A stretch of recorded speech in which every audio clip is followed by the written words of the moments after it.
नेपाल जस्तो सरल सोच भएको लोकतान्त्रिक मुलुकमा हरेक नागरिकले आफ्नो विचार खुल्ला रूपमा राख्न पाउने अधिकार छ, जुन हाम्रो संविधानले सुनिश्चित गरेको हो। संविधानले हामीलाई अभिव्यक्ति र विचार प्रकट गर्ने स्वतन्त्रता दिएको छ, जबसम्म त्यो मानहानिकारी हुँदैन। हामी सादा खाना खान्छौँ, सादा लुगा लगाउँछौँ, हाम्रो भाषा पनि सिधा र सरल छ।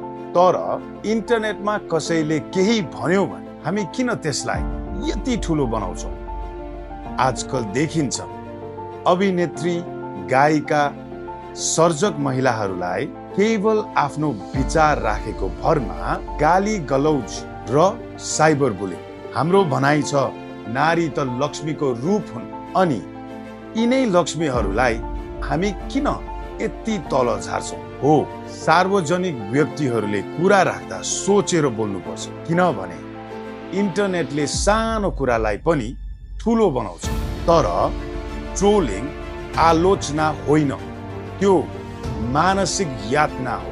र ट्रोलहरूलाई भन्न चाहन्छु, केही उपयोगी काम गरौँ। तपाईहरूकै कारण सरकारले अहिले सामाजिक सञ्जाल नियन्त्रण गर्ने कानुन ल्याउन खोजिरहेको छ, जसले हामी सबैको अभिव्यक्ति स्वतन्त्रता खोज्न सक्छ। यो मात्रै सामाजिक समस्या होइन, यो लैङ्गिक समस्या पनि हो।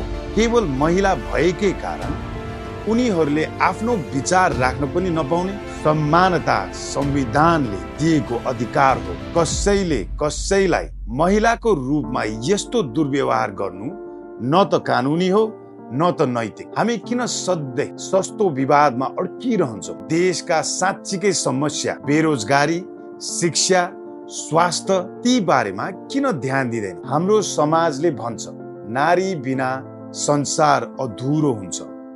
त्यसैले दयालु बनौँ, सम्मान गरौँ, महिलाहरूलाई आत्मसम्मान साथ बोल्न दिने ठाउँ बनाऊ।